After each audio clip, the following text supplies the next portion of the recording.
Congo Mikili Live, toujours longueur d'avance. Kinshasa mbote na bino papa mama bana kini ya propre mbote pe bandeli ya poso elamu na mabota na bino magazine kini la édition lelo ekofungwama na bilili uyu.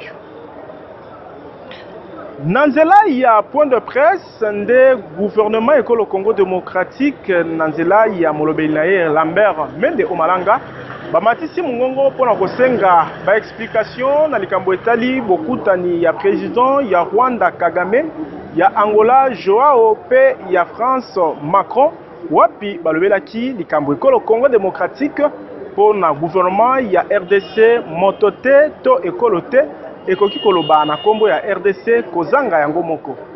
Qui venait de lui rendre visite concernant la République démocratique du Congo. Sans que nous le sachions, nous, République démocratique du Congo. Et à aucun moment il a cité la République démocratique du Congo autrement que comme objet de ces discussions qui auraient lieu entre lui, le président du Rwanda, et le président d'Angola. Mais il s'agit de la République démocratique du Congo.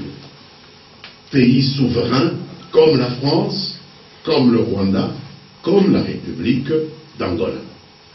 Donc nous avons posé la question de savoir comment il peut se faire qu'on puisse parler de la République démocratique du Congo sans la République démocratique du Congo. Nous attendons la réponse. Ne brûlons pas les étapes. Lorsque la réponse viendra, si elle n'est pas satisfaisante, soyez certains que nous en tirerons toutes les conséquences.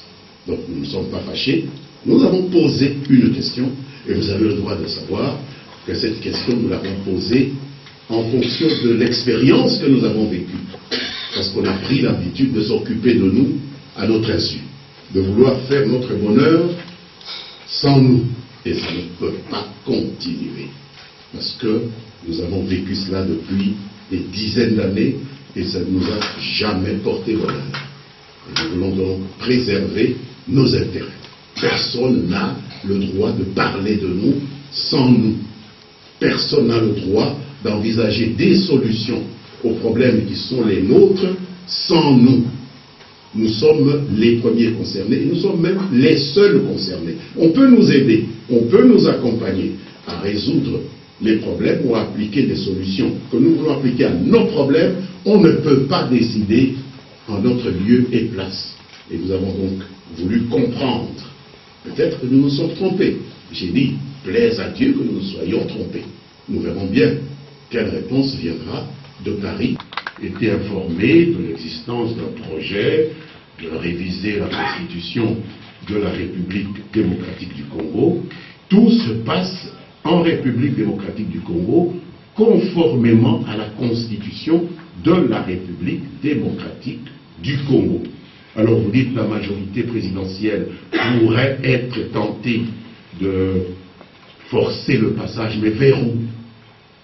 Le passage que nous voulons forcer, c'est le passage vers les élections qui sont conformes aux normes prévues dans la Constitution et les lois que le peuple congolais s'est donné, point barre. Il n'y a rien de plus, rien de moins.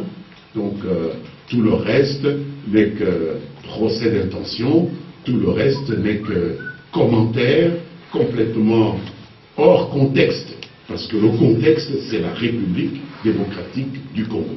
La Commission électorale nationale indépendante est même allée plus loin que ce qu'on lui demandait en obtenant qu'il y ait un audit électoral par un organe autre qu'elle-même, puisqu'elle est indépendante, mais elle a accepté que l'Organisation internationale de la francophonie vienne auditer son fichier, et les résultats vous sont connus quant aux conclusions de cet audit qui a été fait par l'OIF. Le fichier a été déclaré tout à fait crédible en dépit de quelques perfections qui ont été demandées et qui peuvent être réalisées. Mais quoi qu'il en soit, nous sommes même en avance sur le calendrier que nous nous sommes donné. Alors de quoi s'agit-il? On force le pas vers où?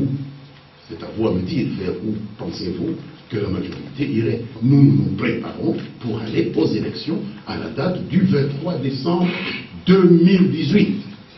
Alors de quoi est-ce qu'on parle? Vous parlez du Congo-Brazzaville, vous parlez du Rwanda, mais nous sommes au Congo-Kinshasa qui se prépare à aller aux élections pour se choisir des dirigeants. Pas mal de résolutions au niveau de l'UE que la France n'a pas à essayer de bloquer, notamment la répression, ce qu'on appelle la répression. Est-ce qu'il faut dire aujourd'hui qu'il y a quelque chose qui n'a pas fonctionné entre la RDC? Et le deuxième aspect, vous avez promis il n'y a pas quelques années, quand vous dites par exemple que nous prendrons les dispositions idoines à ce moment-là, lorsque la réponse viendra de l'Organisation des Nations Unies. Il est normal qu'un membre du comité, elle a souvent effectivement pris des initiatives. La question a été posée, nous attendons la réponse. En tous les cas, la déclaration était quelque chose qui nous a mis dans les ordres, ces mesures-là. Ce n'est pas la première fois que la République démocratique du Congo aura fait l'objet d'une agression. Vous le savez très bien, au cours des dernières années, nous avons été agressés à plusieurs reprises. Comment avons-nous répondu? Nous avons répondu politiquement, nous y avons répondu en mobilisant notre peuple, et nous y avons répondu militairement. Donc nous n'excluons aucune réponse, parce que nous serions dans notre droit de résister à une quelconque agression, d'où qu'elle vienne. Et si je dis qu'aujourd'hui nous avons des moyens, je le dis parce que nous avons un peuple beaucoup plus aguerri, nous avons une armée beaucoup mieux équipée, beaucoup mieux préparée, beaucoup plus expérimentée à un moment. Elle n'existait même pas, cette armée. On a dû la créer de toutes pièces. Ce n'est pas le cas aujourd'hui. Donc quiconque s'aventurerait à venir avec des initiatives hostiles ici devrait savoir que ce ne serait pas une promenade de santé. C'est tout ce que je peux dire. On a tellement sollicité des points de... À moins que vous ayez une information que ni le gouvernement, ni le président, non. Il a dit qu'il va s'associer à la solution préconisée par X et Y. Et nous nous demandons, mais c'est quelle solution? Parce que nous savons qu'il y a des solutions. Nous avons participé à l'ingénierie au niveau de l'Union africaine, au niveau de la SADC. S'il s'agit de ces solutions-là, il n'y a aucun problème. On n'a pas besoin de faire tout ce micmac. On a parlé de 3 pays. Peut-être que c'est une mauvaise interprétation de notre part des propos du président français. Nous attendons des réponses. Donc, si ils ont parlé de nous sans nous associer comme pays, alors là, il y a un problème. Il y a une gestion inacceptable de nos relations et nous saurons en tirer les conséquences. Donc le moment n'est pas encore venu parce que nous n'avons pas encore de réponse à la question que nous avons posée. Parce qu'il y a encore cette possibilité qu'il s'agisse d'une mauvaise communication de la part du président français qui a parlé plutôt de pays au lieu de parler d'organisations régionales et sous-régionales dans lesquelles nous avons déjà parlé de ces problèmes-là et dans lesquelles nous nous sommes mis d'accord sur le soutien que nous attendons de l'Afrique, du soutien que nous attendons de la SADC et le soutien dont nous ne regrettons absolument rien. Nous n'avons rien à redire. Donc il faut attendre que la réponse nous parvienne pour savoir si ces gens ont tenu à parler de nous effectivement sans vouloir nous associer ou quoi, mais s'il s'agit vraiment des initiatives prises au niveau régional et sous-régional dans lesquelles nous sommes partie prenante, nous n'avons aucun problème. Et puis vous avez mélangé un peu les genres en parlant de l'enrôlement des Congolais de l'étranger. C'est une disposition de la loi. La Constitution et la loi de la République démocratique du Congo prévoient l'enrôlement des Congolais de l'étranger. La loi électorale prévoit la participation des Congolais de l'étranger à un des 3 scrutins d'élection présidentielle. Jusqu'à présent, tel est le principe. Et il apparaît de plus en plus des difficultés d'ordre pratique qui ont été mises en exergue par les experts à procéder à Zine et leur participation à l'élection présidentielle pour postposer ces deux opérations, notamment à l'occasion de ce processus électoral qui va avoir lieu en décembre 2018. Vous savez que lorsque un député dépose une proposition de loi, l'Assemblée nationale est tenue de solliciter les observations du gouvernement. Nous avons reçu donc une correspondance du président de l'Assemblée nationale sollicitant les observations du gouvernement quant à ce. Et le gouvernement s'est souvenu que lors des négociations de la CENCO, qui ont abouti à l'accord du 31 décembre 2016, il avait... Nous attendons la réponse. Ne brûlons pas les étapes. Lorsque la réponse viendra, si elle n'est pas satisfaisante, soyez certains que nous en tirerons toutes les conséquences. Donc nous ne sommes pas fâchés. Nous avons posé une question et vous avez le droit de savoir que cette question, nous l'avons posée en fonction de l'expérience que nous avons vécue. Parce qu'on a pris l'habitude de s'occuper de nous à notre insu, de vouloir faire notre bonheur sans nous. Et ça ne peut pas continuer. Parce que nous avons vécu cela depuis des dizaines d'années et ça ne nous a jamais porté bonheur. Et nous voulons donc préserver nos intérêts. Personne n'a le droit de parler de nous sans nous. Personne n'a le droit d'envisager des solutions aux problèmes qui sont les nôtres sans nous. Nous sommes les premiers concernés et nous sommes même les seuls concernés. On peut nous aider, on peut nous accompagner à résoudre les problèmes ou à appliquer les solutions que nous voulons appliquer à nos problèmes. On ne peut pas décider en notre lieu et place. Et nous avons donc voulu comprendre. Peut-être que nous nous sommes trompés. J'ai dit, plaise à Dieu que nous nous soyons trompés. Nous verrons bien quelle réponse viendra de Paris. Été informé de l'existence d'un projet de réviser la constitution de la République démocratique du Congo.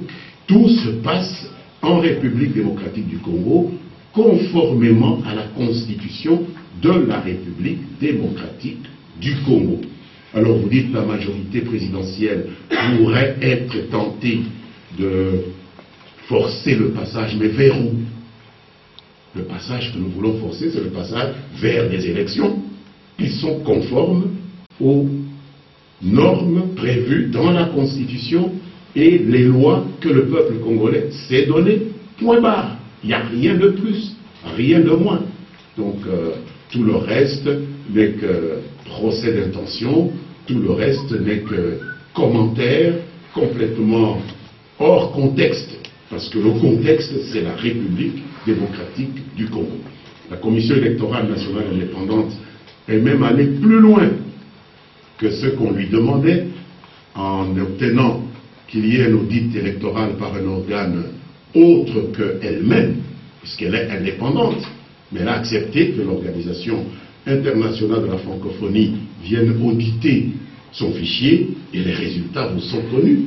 Quant à aux conclusions de cet audit qui a été fait par l'OIF, le fichier a été déclaré tout à fait crédible en dépit de quelques perfections qui ont été demandées et qui peuvent être réalisées. Mais quoi qu'il en soit, nous sommes même en avance sur le calendrier que nous nous sommes donné. Alors de quoi s'agit-il? On force le pas vers où? C'est à vous à me dire vers où pensez-vous que la majorité irait. Nous nous préparons pour aller aux élections à la date du 23 décembre 2018. Alors de quoi est-ce qu'on parle? Vous parlez du Congo-Brazzaville, vous parlez du Rwanda, mais nous sommes au Congo-Kinshasa qui se prépare à aller aux élections pour se choisir des dirigeants.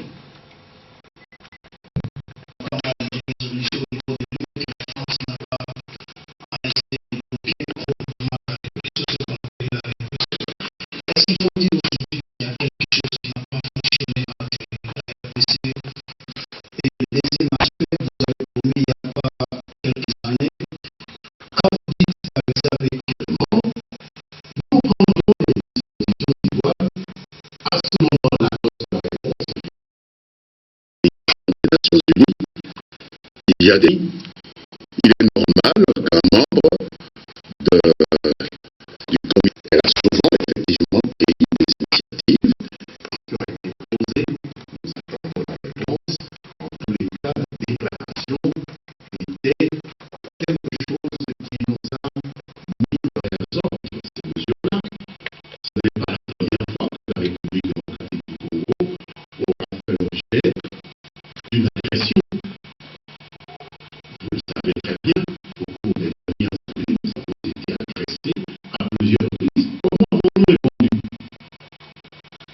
Nous avons répondu politiquement, nous y avons répondu en mobilisant notre peuple, et nous y avons répondu militairement. Donc nous n'excluons aucune réponse, parce que nous serions dans notre droit de résister à une quelconque agression, d'où qu'elle vienne. Et si je dis qu'aujourd'hui nous avons des moyens, je le dis parce que nous avons un peuple beaucoup plus aguerri, nous avons une armée beaucoup mieux équipée, beaucoup mieux préparée, beaucoup plus expérimentée. À un moment, elle n'existait même pas, cette armée. On a dû la créer de toutes pièces. Ce n'est pas le cas aujourd'hui. Donc, quiconque s'aventurerait à venir avec des initiatives hostiles ici devrait savoir que ce ne serait pas une promenade de santé. C'est tout ce que je peux dire. On a tellement sollicité des points de... À moins que vous ayez une information que ni le gouvernement, ni le président, non. Il a dit qu'il va s'associer à la solution préconisée par X et Y. Et nous nous demandons, mais c'est quelle solution? Parce que nous savons qu'il y a des solutions. Que nous avons, dont nous avons participé à l'ingénierie au niveau de l'Union africaine, au niveau de la SADC. S'il s'agit de ces solutions-là, il n'y a aucun problème. On n'a pas besoin de faire tout ce micmac. On a parlé de 3 pays. Peut-être que c'est une mauvaise interprétation de notre part des propos du président français. Nous attendons des réponses. Donc, si ils ont parlé de nous sans nous associer comme pays, alors là, il y a un problème. Il y a une gestion inacceptable de nos relations et nous saurons en tirer les conséquences. Donc, le moment n'est pas encore venu parce que nous n'avons pas encore de réponse à la question que nous avons posée. Parce qu'il y a encore cette possibilité qu'il s'agisse d'une mauvaise communication de la part du président français qui a parlé plutôt de pays au lieu de parler d'organisations régionales et sous-régionales dans lesquelles nous avons déjà parlé de ces problèmes-là et dans lesquelles nous nous sommes mis d'accord sur le soutien que nous attendons de l'Afrique, du soutien que nous attendons de la SADC et le soutien dont nous ne regrettons absolument rien. Nous n'avons rien à redire. Donc il faut attendre que la réponse nous parvienne pour savoir si ces gens ont tenu à parler de nous effectivement sans vouloir nous associer ou quoi, mais s'il s'agit vraiment des initiatives prises au niveau régional et sous-régional dans lesquelles nous sommes partie prenante, nous n'avons aucun problème. Et puis vous avez mélangé un peu les genres en parlant de l'enrôlement des Congolais de l'étranger. C'est une disposition de la loi. La Constitution et la loi de la République démocratique du Congo prévoient l'enrôlement des Congolais de l'étranger. La loi électorale prévoit la participation des Congolais de l'étranger à un des 3 scrutins d'élection présidentielle. Jusqu'à présent, tel est le principe.